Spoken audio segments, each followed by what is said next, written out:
there have been some Kalani Sitake to Penn State rumors floating around on Twitter. And Kalshi, I'm not sure that I completely understand the prediction market thing, but more or less people making bets on who would be the next head coach at Penn State. This came up at one point with that. Share my screen again for you here to show you this. Now, I think this has since changed, or I don't know. I saw 2 tweets from Kalshi today about who was the number one guy. Josh Heupel was another one of the rumors today at Tennessee that was coming around about the potential next head coach at BYU, that he might be somebody that's involved. I saw some Penn State guys speculating that like Marcus Freeman is this big mystery name. That sure sounds like some wish casting to me from Homer podcasters, which look, I can be too. Guys, don't take offense to that. I understand. But at least at one point, Kalani Sitake, the rumors had powered him to be the betting favorite in some ways to be the next head coach at Penn State. I was, before I talked about this, I was like testing the waters. I was perusing BYU Twitter a little bit, seeing some people I follow, and it did seem like there was a decent amount of chatter over there among people about this. I wouldn't say that it's like a lot of legitimate fear that this would happen. And that's because like I don't know, man. That seems like I don't know about the fit there. There are a lot of things with this. Look, obviously Penn State's a phenomenal job. That's like a tier 1B college football job. It's fantastic. It does seem like Kalani Sitake has a really good thing going at BYU. With his roots, he seems much more like a West Coast guy than, I think of Penn State to be more like an East Coast sort of job. So I don't know. The fit seems a bit weird to me there, but I do know this. Kalani Sitake can coach football. Kalani Sitake is a great football coach. And Kalani Sitake, I'm sure, could figure out a way to win at Penn State with the vast resources that they have there. I also know this. Kalani Sitake as a human being, and I don't say this to say that like I think Lane Kiffin is like some terrible human being, but he clearly comes with a lot of drama and baggage, and you'd have to worry about how he would leave you or whatever.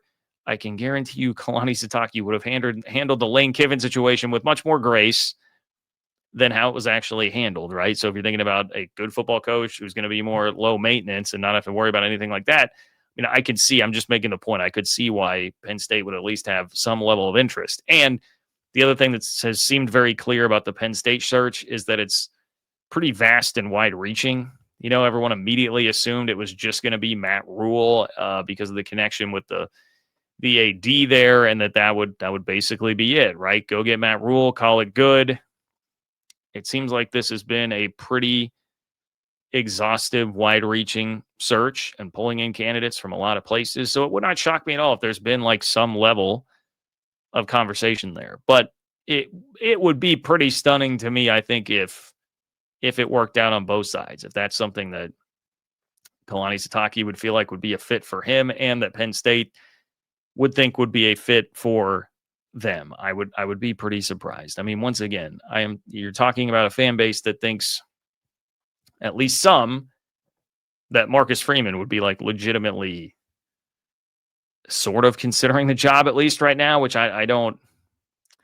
Hey, Penn State's got a good job. This is not meant to be just a total Penn State fan bashing session, but that's a little rich for my blood. Some of the BYU talk I saw was, people wondering if Jay Hill would go with Kalani if he were to take another job. And obviously Jay Hill has done a fantastic job with that defense. And or would Jay Hill just get promoted to be the head coach then at BYU, which I could see that making some sense if he were to take another job. The UCLA thing popped up a couple months ago. Was that like September? I guess it must have been, because that was when Deshaun Foster got fired there. There was some UCLA talk very briefly, which makes sense. It looks like they're chasing the James Madison head coach right now, by the way. But, Kalani, geographically, I think that would be a great fit. UCLA would That'd be an amazing grand slam hire for them. I don't know why you would ever go take that UCLA job. That's just a total mess. Bad situation that I would not want to get myself into. And I don't know. I understand this is the reality, and BYU fans will have to accept this as a reality if they keep winning like this. If they keep putting together 11-win seasons, people are going to come knocking on Kalani Sitake's door, right? I mean, that's how it works. But it's such a great marriage. It's such a perfect marriage of football coach and personality and like just tenor to the school and what the school is about and how it goes about winning, that it kind of makes me sad, man, as a neutral observer there. It bums me out a little bit to start thinking about that, if that's a legitimate possibility. So I throw it out there because it is getting a decent amount of run right now on Twitter that I'm seeing. I'd still be pretty stunned, and I certainly hope for the Big 12's sake that does not happen. I'm going to say hello to Michael here, who is a BYU fan. Michael says, as a BYU fan, it's maddening the college football playoff ignores stats. I get the frustration there, but Michael, I really wanted to get to this. Michael says, everyone loves Sitake. Hope BYU pays him. Hashtag go Cougs. Yeah, you're going to have to step up and pay him for sure. But that, that's another thing that, like, I don't worry about that a whole lot with BYU. I think they've got the resources to do that. I know some of the discussion maybe then would come to, you've got a different mission, different ideals that you're trying to hold up there with the ties to the LDS church. And I guess, does it get to a point where, how much is too much? I don't know. I don't know any of the inner workings on all of that, but I would think that the money is there if needed, if deemed appropriate to keep him around. So I'm with you, Michael. I would hate to lose him. Just one of my favorite human beings to be around at Big 12 Media Days, for sure. I look forward to talking to him there every year. Gentle Brutality. What's up, Gentle Brutality? If Notre Dame played BYU's exact schedule with the exact same results, they would be projected to have a first-round college playoff bye. True or false? Well, people do love Notre Dame's quality losses. I tell you what, losing to Texas Tech would be a very quality loss. I'm trying to think what that would mean. So that would mean that they would have a better win than they have right now, because their best win is USC, who was 17, right, in the playoff rankings. And so now you'd be swapping it out for a win over Utah and a win over Arizona, who's going to wind up probably like 21st, 22nd this week after their win over Arizona State.